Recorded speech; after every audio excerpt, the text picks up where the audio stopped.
Bien, buenas tardes, o sí, tardes. Bienvenidos todos otra vez a estas sesiones que tenemos los lunes este mes. Esta es la tercera.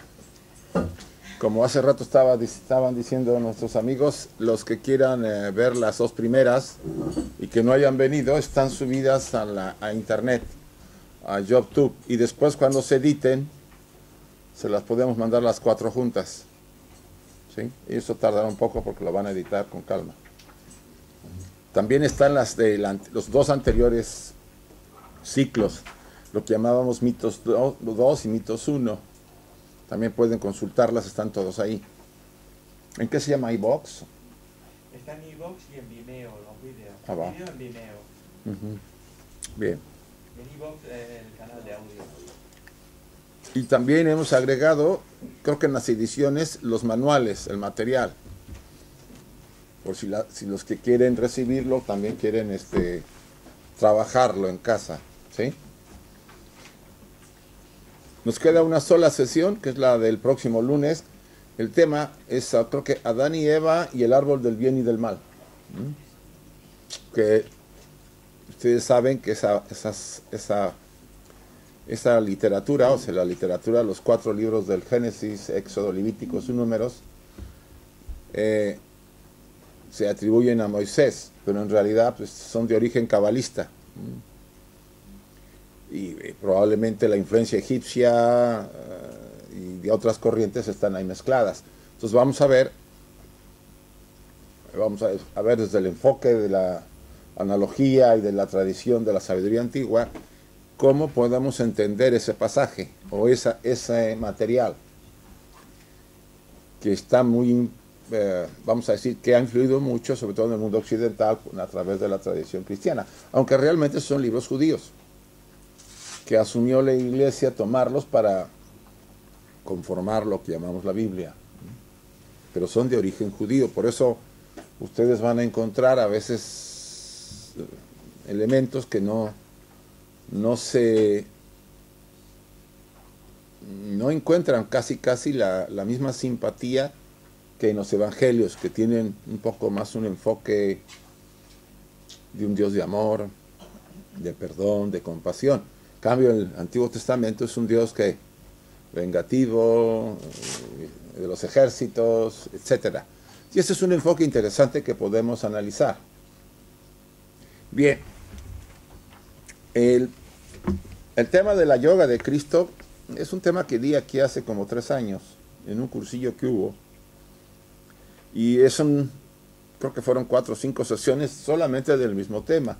Entonces lo que he tratado es hacer una combinación, una síntesis del mismo. Si el tiempo nos da, ahora sí que tenemos espacio para poder abordarlo todo, bueno, si veo que ya me va a quedar corto, lo que haré es adelantar un poco algunos temas porque me interesarían ver 2 temas, ¿no? Lo que es el nacimiento, lo que es el proceso, las tentaciones, la última cena, la subida al huerto de Getsemaní y la crucifixión, ¿sí? Obvio nos tendríamos que brincar muchas cosas, pero pues no es fácil en 1 hora y media. De todos modos, hay un libro acá que yo les recomiendo, que se llama La vida de Cristo desde la Natividad a la Ascensión. Está escrita por el señor Geoffrey Hudson, que es un famoso, no solamente investigador, sino él hace el estudio desde el punto de vista de la analogía y de la tradición antigua. Yo tengo muchos elementos de este material en la presentación. Bueno, el que quiera ahondar más, lo puede aquí adquirir.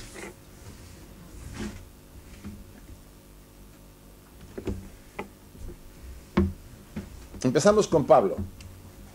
Bueno, esta es una de las imágenes que se le atribuyen a él. Está en una catacumba pintada en Roma. Y bueno, ya está un poquito arreglada porque la catacumba estaba deteriorada y aquí ya está un poco más o menos presentable. Hay un pasaje que dice en 1 Corintios 2:7, ahorita hablando de la literatura, Ustedes saben que de la Biblia ahorita hay para tirar al aire versiones. Está la de Jerusalén y que está la de no sé quién y que las de ecuménica. Bueno, yo me estoy basando en la versión de una de las versiones que se han usado mucho, que es la de Cipriano de Valera, una de las traducciones hechas en el 1500 y tantos, ¿sí? Porque si nos vamos a las demás, ustedes van a ver variantes. Simplemente la de Jerusalén van a ver que ya cambian cosas, ¿sí? Incluso los términos son modificados, etcétera, etcétera. Y bueno, yo no voy a entrar a la discusión teológica de la literatura, que ya tiene lo suyo desde el concilio de Nicea, que se cuestionó mucho los evangelios que están ahora y los que fueron sacados, ¿se acuerdan? Los llamados, ¿cómo se llamaban? Apócrifos, ¿sí? Porque varios de los apócrifos, dicen varios eruditos y conocedores, deberían estar incluidos y también deberían sacar algunos que están adentro, ¿sí? Porque no tienen ninguna, pues vamos a decir, la llamada inspiración divina por la que fueron decididos o fueron escogidos. Y fueron escogidos por seres humanos. No escogió nadie esos libros, más que en un concilio se pusieron de acuerdo y dijeron, esto sí, y las 80 versiones que habían, dijeron, no. Había 80 versiones de los evangelios. ¿Cómo la ven? Y a todos esos les llamaron apócrifos, y a estos son los buenos. Bueno, yo lo dejo así. Estas discusiones yo no voy a entrar porque es desgastante, ¿no? Pablo dice, hablamos de una sabiduría de Dios misteriosa, escondida, destinada por Dios desde antes de los siglos para la gloria nuestra. ¿Qué quiere decir Pablo con este pasaje? ¿Qué sienten que puede decir? Que el conocimiento, la sabiduría antigua, ¿qué? ¿Es reciente de hace 2000 años? Existió siempre. Ha existido siempre. Obvio, bajo diferentes nombres. No podemos negar que en la tradición de los Vedas, uno de los libros más antiguos de la humanidad, hay gran cantidad de esta sabiduría. En los Upanishads, en la India, en el Tao Te Ching, en China. Y si vamos a Occidente, pues podríamos empezar a buscarle no solamente la literatura cristiana, sino la Torah judía, de donde está sacada el Antiguo Testamento. El Corán, a pesar de que pudiera tener ahí sus elementos, tiene también sabiduría. Uno de los objetivos básicos es que todas las tradiciones hablan del mismo Dios, aunque cada quien hizo adaptaciones muy particulares, ¿sí? Podríamos discutir algunas de estas tradiciones, algunas costumbres un poco raras, ¿o no? ¿Es así? Para nuestra mentalidad. Y no voy a entrar al detalle porque, bueno, empezaríamos a ver, pues por ejemplo, en la India, el tema de las castas o el trato de la mujer en el Islam. Y miren, complicado. ¿Sí? Lo importante es que veamos la esencia. Lo importante es esa sabiduría que se transmitió. Decía Madame Blavatsky, desde el origen de la humanidad fue dada a los seres humanos. Cuando la raza indoaria, que empezó a emigrar hacia la India, ven que ellos salen del Medio Oriente, suben y entran a la India y conquistan parte de la India, le llamaban, tiene un nombre que yo siempre olvido, pero era Arián. El nombre de él era Arián, por eso le ponen arios a los grupos indoarios, a los grupos que de ahí se emanaron, era la quinta raza. Antes había habido 4 razas anteriores, que era la Atlante, la Lemur, la Hiperbórea, y la primera que, bueno, el nombrecillo no lo tiene. Es una raza que no tiene un nombre muy particular, porque no eran seres humanos, de acuerdo a la tradición. Estas razas y todas las razas se mezclan. Una se va agotando y de esa genera la nueva y se mezcla con la siguiente y la siguiente con la siguiente. Y por eso tenemos ahorita mezclas de todas las razas, ¿no? Se asume que la raza amarilla viene de la 4ª raza, la raza Atlante. Y la raza negra es la raza tercera, la raza Lemur. Entonces, son reminiscencias y cuando nosotros nos mezclemos con las siguientes razas, pues van a quedar algunos blanquitos por ahí o medios blanquitos con otras mezclas de todos. Y al final, pues fíjense que los relativos son los trajes físicos. Lo importante es la esencia que está activando cada traje. Pablo insiste en esta sabiduría. Dice, no es privativa de ninguna tradición, no la descubrió nadie. Fue dada a la humanidad por los grandes instructores de esta humanidad, cuando la humanidad era como niños, primitiva. Apenas nacía la mente. Vean un pasaje bíblico en el Antiguo Testamento. Váyanse al Génesis, y ahí sí no creo que haya problema. Capítulo número 4. Dice, y los hijos de los dioses, viendo a las mujeres de la tierra, ¿qué hicieron? Las tomaron, porque les han de haber parecido guapillas, y con ellos tuvieron hijos, y sus hijos fueron gigantes y maestros o instructores de la humanidad. Entonces, empezamos por algo que nos puede romper quizá varios esquemas. Nosotros no somos ¿qué? La mente humana o la conciencia humana no es de origen ¿qué? Terrestre. Porque esos seres tenían la mente despierta y las hijas de la tierra no tenían despierta la mente. Eso lo abordaremos en la siguiente sesión. Entonces, si esa tradición fue comunicada a los hombres, como lo dicen casi todas las historias de todos los pueblos, ¿no?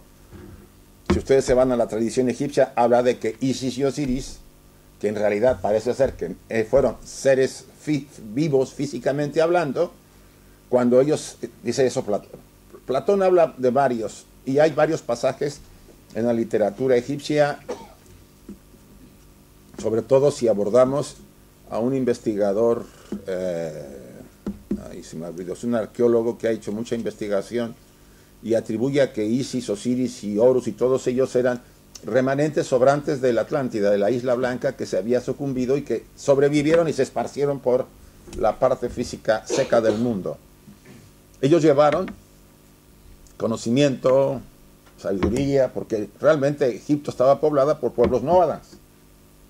Y en menos de 100 años adquirieron la cultura que tuvieron después. Pero bueno, vamos a centrarnos en esta sabiduría que desde siglos es dada para gloria nuestra, dice Pablo. Se refiere a la existencia primordial de una sabiduría divina. La enseñanza de esta sabiduría perenne se encuentra en el corazón de todas las grandes religiones, como estoy insistiendo. Todas las religiones, grandes religiones, lo tienen. Yo no he encontrado, si ustedes analizan el budismo, el islam, el cristianismo, el judaísmo, el taoísmo, etcétera, que en la enseñanza no se hable del amor, del perdón, de la comprensión, etcétera. Probablemente en algunos casos los exégetas hicieron ¿qué? Agregados. Ese es el problema. Los que interpretan después y de donde se forman las sectas, ¿sí? El problema de las sectas es que cada quien interpretó el pasaje según un grupo o determinado personaje y le dio ciertas características y otras. Por eso el tema de los chiitas y los sunitas y de los ismaelitas en el Islam. Y en el cristianismo, pues ya saben, el agarre que hubo con la Reforma y los cristianos protestantes y los católicos, ¿verdad? O sea que cada quien tiene lo suyo. Lo interesante acá es que vayamos a la esencia. Entonces, en todas las grandes religiones. ¿Por qué?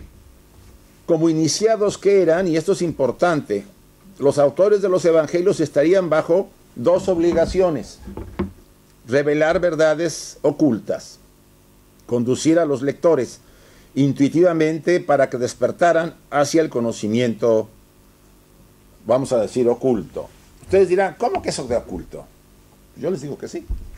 Hay un pasaje en el libro de Pablo, creo que en los Romanos, no sé si no, los que me acuerdo así más o menos, no puedo citar exactamente el pasaje, dice, a vosotros es dado, dice el Maestro Jesús a sus discípulos, a vosotros es dado conocer los secretos de mi Padre. Él habla de secretos, lo oculto. Pero a los demás les hablo con parábolas porque son como niños. Entonces nosotros somos ¿qué? Niños. Porque no captamos las esencias de esas verdades. Entonces, ahí el maestro está definiendo que hay un conocimiento oculto para determinado grupo y un conocimiento, vamos a decir, público, social para la gente. Cosa que a veces la iglesia no acepta, pero pues la realidad es así. Y si no, tendrían que quitar ese pasaje de la Biblia, porque pues, entonces, más bien, esas claves de ese conocimiento oculto, ¿qué pasaron? Se esfumaron o están guardadas por algunos y solamente a ciertas personas se les comparte, se les confiere. ¿Por qué? Porque probablemente cambiarían muchas cosas si ustedes y yo supiéramos realmente esa enseñanza. Pero vuelvo a lo mismo, no voy a entrar a tratar de desmenuzarla desde ese punto de vista. Por lo tanto, es perfectamente permisible una interpretación analógica y alegórica de los evangelios. ¿Estamos de acuerdo? Si hay conocimiento oculto y hay parábolas, y uno es para unos y otro es para otros, yo puedo usar la analogía para entender quizá un poco del conocimiento oculto, que es lo que quiero compartir con ustedes esta tarde. No digo que vamos a entrar al total, vamos a tratar de abrir un poco ese conocimiento. Quien quiera meterse más desde esta posición, vea este libro, que vale la pena. Ahora, ese conocimiento de los evangelios de esta manera, pues nos puede llevar a hacer ciertas conjeturas interesantes. Los evangelios revelan verdades eternas tales como leyes de la existencia, experiencias y logros místicos de los hombres y las naciones. Cada hombre en su naturaleza espiritual es un Dios por derecho divino. Eso está en Juan 10:34, para que no me digan, ¿cómo eso es blasfemia? Pues no es blasfemia. Todo ser humano es un ¿qué? Un Dios en potencia. Porque si somos hijos de Dios, somos dioses. Y eso a muchos no les... Yo una vez discutiendo ahí con Pedro Riva y curita aquí de... Bueno, no digo de quién porque están grabándolo. Me vayan a linchar. Insistía que suena muy fuerte eso de que nos vamos a creerlo, pero bueno, yo... ¿Por qué creen que podemos hacer lo que hacemos? ¿Por qué creen que tenemos tanta creatividad? Y eso no es nada. Nuestro potencial está todavía, ¿qué? Muy pocamente desarrollado. Aún no hemos desarrollado el potencial inmenso que está guardado en nuestra naturaleza. No nos conocemos. No nos conocemos, no actuamos acorde a lo que hay que potenciar. Si somos dioses realmente encarnados, como dice Van der Leeuw en una obrita pequeña, somos dioses encarnados en cárceles de carne, ¿qué estamos esperando para salirnos de la cárcel? Ah, ya me gustó. Ya me acostumbré a esta cárcel. Está bien cómoda y está bien sabrosa lo que me da. Caray, pues está agradable. Ya se me olvidó que soy un Dios. Que mi hogar no es este mundo. Este hogar es del traje físico. Pero mi esencia divina, el Cristo interior, viene de las estrellas, de otro mundo, de otro universo.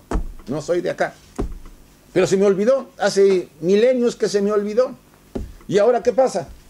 Pues ando rumiando toda mi vida, asumiendo que soy este traje pesado, denso, que exige un montón de cosas y que al final se arruga y se enferma y me viene el miedo porque ya se acaba el traje y yo que puse todas mis esperanzas en el trajecito. Bueno, con todo y los agregados que le hagamos ahora, las estriadas, las arregladas, todo, el trajecito se va a acabar. No hay manera de alargarlo. Por lo menos todavía. Sí es cierto que se pueden clonar, pero no, todavía no hay cambio de conciencia. O sea, y de repente nos entra el temor. ¿Por qué nos da miedo? ¿Por qué creen ustedes que tenemos terror? Bueno, los que tienen terror, porque no todos tienen terror. Unos tienen terror, otros tienen miedo y otros no tienen nada. ¿Por qué? Porque todo depende del nivel en que vives. Si vives en el animal, que todos tenemos, te va a dar un terror porque al animal le van a dar. Seguro que le van a dar, ese sí se va a acabar. Si vives a nivel humano, que es la mente, vas a más o menos a decir, bueno, la muerte sí le tengo un poco de temor porque pues no sé qué va a pasar. Porque me han dicho muchas cosas. Hay una señora en México que yo atendí, se estaba muriendo, tenía cáncer. Y era de esas señoras que la pasaron toda la vida en iglesia. Allá les llamamos las hijas de la vela perpetua. Bueno, en México se gasta lo nuestro. Y me acuerdo que me hablaron para ayudarla al final y yo y me decía a la señora, estaba aterrorizada. Digo, pero señora, usted se la ha pasado toda la vida trabajando, metido en la iglesia, estudiando, haciendo catequesis y no sé cuántas cosas. ¿Por qué tiene miedo a ese Dios? Yo lo entendería que tuviera cierto miedo, todos tendremos un poco, pero terror. Me dice, es que nadie ha venido para decir lo que dice la Biblia, dice. O sea que ya, como nadie había regresado, dice que no sabía si era verdad o no. Entonces a veces tenemos la idea de que lo que nos han dicho es que a lo mejor. Y como a lo mejor no es nada seguro, pues yo tengo terror. Porque en realidad sí entra en un estado. Recuerden que el cuerpo físico tiene un elemental, así se le llama en la terminología. Un elemental inteligente, el cuerpo es inteligente, las células son inteligentes cada una.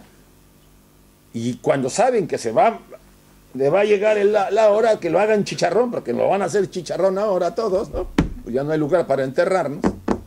Pues tiene miedo, pues que ya que no. Y si ustedes están identificados con el trajecito físico, les entra el terror de las células. Sí, es lógico. Si yo vivo en el cuerpo animal, me va a dar miedo morirme. Si vivo en el cuerpo mental, quizá no tanto. Y si vivo en la esencia, no me va a dar miedo, porque sé que esto es pasajero.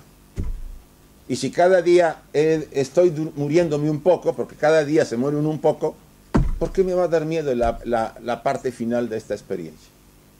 Pero bien. Cada hombre en su naturaleza espiritual es un Dios por derecho divino. Esto viene en Juan 10:34. O sea, el Maestro Jesús insiste constantemente, vosotros sois dioses, dioses sois, ¿no? Vosotros sois el templo del Dios vivo, habita en vosotros. Pero ustedes y yo no las creemos. Como no se la cree la señora esa de que hay otro lado después de la muerte, tampoco nos creemos que seamos dioses, ¿no? Porque además, pues, la idea de que somos imperfectos, pues no encaja con un Dios, ¿o no es así?